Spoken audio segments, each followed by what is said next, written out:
And interesting to hear Dr. Brendan Murphy there explaining why Australia is not going down the path of shutting down society like some other countries have. He says a lockdown of just a month or so would not work. He says the virus would just flare again. He says it's just not sustainable for society to be locked down for 6 months. Okay, so there'll be plenty of analysis about this through the day here on the ABC News Channel. Host of the Health Report on Radio National and daily podcast on coronavirus called Coronacast, Dr. Norman Swan joins us now. Norman, g'day. First of all, I'd just like to go to that overarching statement from Brendan Murphy at the end, because we've seen a number of countries around the world basically shut down completely. His advice on that is that that just would not work because the virus would flare again after a month. What do you make of that approach? You've got to... This is all a risk-based approach based on the mathematical modelling that is around. So if you look at New York, which has gone into a complete shutdown, schools, gyms and so on, Washington, D.C., similar. America's facing a very different situation from we are. They haven't had testing. It's potentially going to be like Italy, where there's a lot of virus around and it could be, a really bad situation. And they don't want to be like Italy and wait a couple of weeks. They want to do it now because they can see the way it's going. So they've just gone into complete shutdown because it looks as if it's going to be terrible in some parts of the United States. So we're in a different situation from that. We do have what's called exponential growth, but from very low levels. The fact that on the Health Report the other day, I had a story, an analysis done at the University of New South Wales, which showed that putting our China travel ban on reduced rates of COVID-19 in Australia probably about 80% if we hadn't had the travel ban. So that's made a big difference. There's a debate on about whether or not we've been testing enough, but let's get to the core question. This is all about risk and what we're prepared to accept. And it's absolutely true. So yesterday, or over the last 24, 48 hours, a study's come out from Imperial College London looking at the mathematical modelling, and it's what probably changed Boris Johnson's policy on mitigation, so-called herd immunity. And what they showed was that there's no on or off here. It's a graded process. You can do a little bit of stuff, you can do a moderate amount of stuff, and you can do a lot of stuff, which is a lockdown. And each one of those decisions has a price to pay, potentially. And the modelling shows that if you do go into lockdown and really suppress, you may have to do that for 12 or 18 months. Not 6 months, 12 or 18 months. I mean, it's quite troubling how long, because the only thing that in the end will save us, stop all this, is a vaccine. And we don't know how long a vaccine is going to take to come. At least 12 to 18 months away. That's real. That's, if we're lucky, it's 12. And anything could happen. And there are lots of different vaccines out there, and some will work and some won't. So, do you shut down everything now? Now, if you shut down everything now, Brendan Murphy's right. You don't know when you can take your foot off the brake. And all eyes are in China at the moment, because China's had a huge success in some parts. We don't know how true that is, because we're still getting doubts about how accurately they're reporting, how transparently. They've just ejected a lot of journalists from there, so it's not transparent. From Hubei province in particular. Yeah. It's not transparent what's going to happen in China, because if they let their foot off the brake too quickly, it could bounce back, because only 1% or so of the population has been infected, even though it's a lot of people. And you've got a lot of vulnerable people there, and it could flare.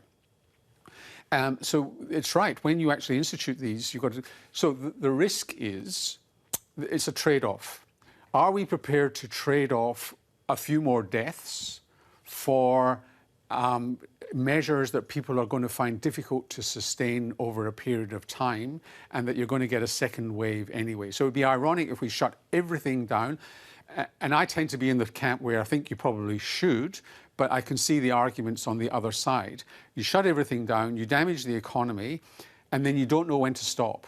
What this Imperial College group suggests is you pulse it. You take your foot off the pedal for a little bit just to see whether you get a flare. If not, you put the foot back on the pedal. Completely. Like when you say you put your foot on the pedal, that's a complete shutdown. And their modelling shows that schools and universities are critical to a suppression model. So if you really want to get this down and control it the way China did, you've got to shut schools and universities, because a lot of young people do get infected.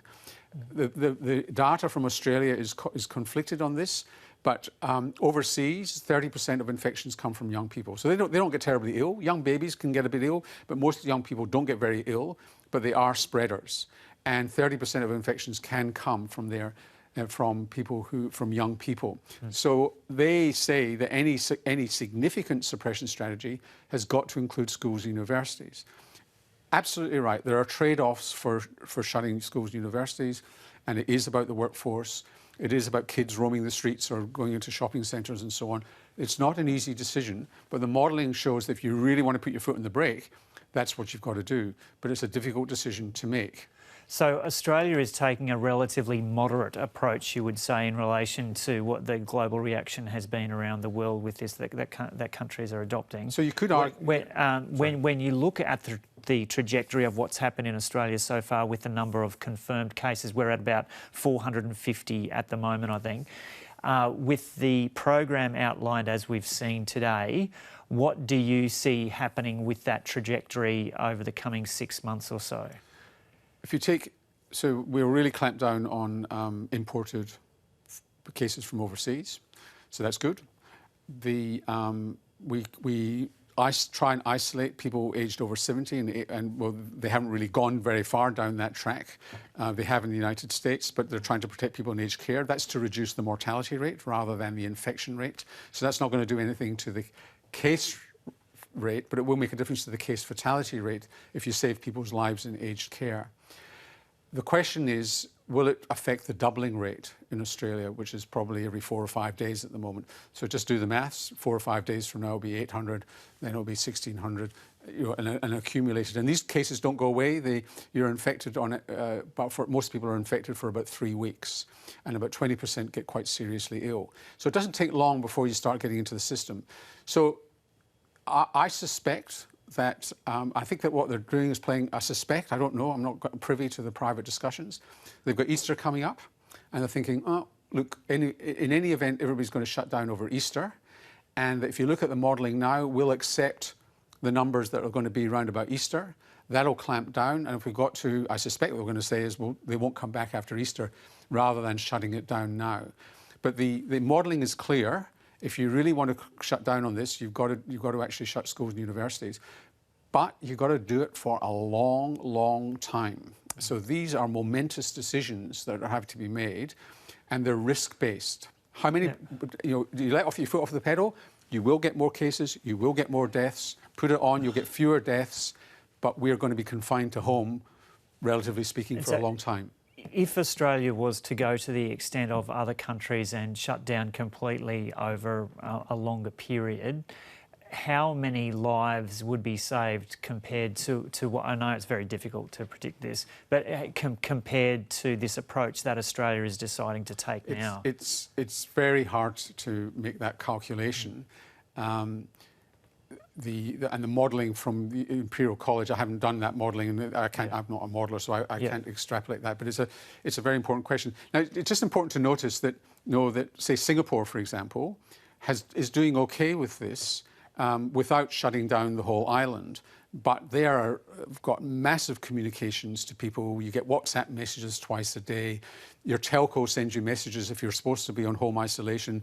Your location monitoring tells you whether you're moving out or not and reminds you. Which we're not really getting here. So what do you make of the communication efforts? We could be much more sophisticated in what we're doing, so people feel engaged and feel informed. I think people are frightened because they feel they're not getting told the whole story. And I think that there's been a case where the politicians and others have been saying, oh, we don't want to scare the horses here, and everybody's panicking, and look what happened with toilet paper. But I think that it actually makes people's fear worse when they aren't told the whole story. And the whole story is the decisions being made today are a balance. More people will probably die as a result of the decisions today, but maybe they would have died anyway just in July. I mean, this is the cold, hard fact of the matter. It's so tough. Because if we let the foot off the brake in July because we can't sustain this anymore because everybody's going stir crazy, it will come back and people will die. And this flattening of the curve, the uncomfortable truth of the flattening of the curve, may be that you don't reduce deaths, you just delay deaths. So the same number of people die, they just die over a period of time. So the case fatality rate might halve, but over a period of time, the same number of people accumulate. These things are not known. We are extrapolating data from 1918 in the United States. We don't really know. Do you expect we will get to this stage in Australia in the next month or two where officials will have to make that decision to shut schools and universities down? They might. If we're really aggressive in contact tracing, case identification, contact tracing, we don't run out of test kits, so we don't have parts of Australia running out of test kits. That's a really dangerous situation because that's how America's got to where it is and how Italy got to where it is, because you don't test. So if we don't know where they've run out of test kits in Australia, but the Chief Medical Officer wrote to all GPs saying some areas have run out, not saying where. But if you've got areas without testing, that's when you get spread without knowing it, because the control is people come forward for testing when they've got the symptoms, they meet the criteria for the testing. If they test positive, they're isolated and their contacts are found and isolated for quarantine for 2 weeks. And then you keep on doing that. The extra thing that you can do, which we are not, is if you know there's a hotspot, such as in northwest Sydney, which there has probably been a little bit in Epping, you might want to actually ring fence that area and really go in and clamp down in that area and do mass testing so that you can control it in that area and then pull out once you've actually feel you've identified all the cases in that area. That's the additional thing that one can do, which some places are doing. And there's an active debate about how much testing should we do. Should we extend it to anybody with symptoms? We just don't have enough test kits at the moment. So the process has got to continue where you've either got to come off the plane in the last 14 days, you've got to be a known contact with somebody with COVID-19 and have symptoms, or you've got a pneumonia and you don't know how you got the pneumonia, that you can be tested, or you're a healthcare worker with symptoms. Those are the criteria for being tested. And while everybody wants to get tested, if everybody turns up, it's going to be chaos, and it already is in some testing centres. It's got to be disciplined at the moment. Disciplined over toilet paper and disciplined over testing so we don't swamp the system, so we can identify cases. And of course, that's one of the reasons why we had to ban mass groups of people, because if you got 4 or 5 people at a football match with COVID-19 and they spread it, it's impossible in 40,000 people to know who they spread it to and do the contact tracing. That is one of the main reasons why you had to ban those big meetings. And so those gathering numbers in Australia at the moment are 500 outdoor, 100 indoor now. What do you make of those kind of figures? It's just playing the numbers. You know, how many people are likely to, by chance, in a group of 500, how many people are likely to have COVID-19? They're just playing the numbers. And when you say that, do you think it's just unwise to have those numbers at those levels? I personally wouldn't go into a group of 500, and I suspect the Chief Medical Officer wouldn't either, and I suspect the Prime Minister wouldn't either. But you know, if you have to, do you cancel your wedding? These are the decisions that people are making at the moment, and I think common sense should prevail. I mean, somebody wrote to me, asked the question, I've got a father who's terminally ill and we're getting married at the weekend, should it go ahead? Well, those are the situations where it's a no-brainer. Of course it goes ahead. But if it's optional, why would you bring people together if you don't have to? Yeah. And a UK official made a pretty disturbing comment overnight, probably just being brutally honest, but just saying through this crisis over the coming months, if there were to be 20,000 people die in the UK, that would be seen as a good result. That's just a reflection of just how extraordinary this situation is. The modelling shows if you do nothing and you let's just look at the thing. If you do nothing and let it rip, in the United Kingdom, they estimate 500,000 people would die. In the United States, 2.2 million. With some measures in place, mitigation measures, but not the full Monty, maybe 250,000 and 1.1 million in the United States. With full suppression, it would be much less. And part of the equation here is swamping our healthcare system with this as well. So 20,000 compared to 500,000 is a big drop, but it's still horrific. It's not as much as sometimes you get in a seasonal flu pandemic, but this is going to happen all at once, and there's no vaccine to soften the blow here. Okay, so much to take into... There's just one more thing I wanted to say. If you let it rip and all these people die, the epidemic will be over quite quickly. So, you have to have sympathy for the people making these decisions. Yeah. Because and that's what will happen in some developing countries, where they can't afford this mitigation. But they will get over the epidemic faster because you will have more people who are immune because of this catastrophe that's occurred. That's not something that we would do. But then the question is how much you're prepared to inconvenience people, stop kids getting their education and so on, to flatten that curve to mitigate against the system. But if we're spinning out of control over the next couple of weeks, they will have to close schools, and it won't be for 6 months, it will be for longer than that. And when you say spinning out of control, that would mean there were more than 6,000 confirmed cases in Australia? It's more the speed of the curve. Yeah. But essentially, it's going up like that at the moment, particularly in New South Wales. Victoria is a couple of days later, a few days behind us in New South Wales. I'm not sure if we've got those graphics. We were going to get them done up, showing what that situation is at the moment with about 450 cases. Yeah. So it's low numbers compared to other countries. The graphs look dramatic, but they are going up. So I think that what they need to be looking at, and I'm sure they are, I mean, who am I to be saying, is that if it's working what they're doing, that vertical graph should start going like that. And if it's not going like that and it's continued to go like that, they're going to have to put the brakes on. Yeah. Okay, Dr. Norman Swan, thanks so much for chatting to us. And there's so much to take in with this.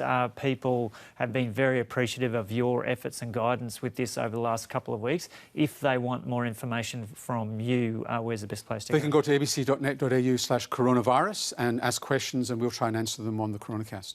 Okay, we'll leave there, Dr. Norman Swan. Right. Thanks, Joe.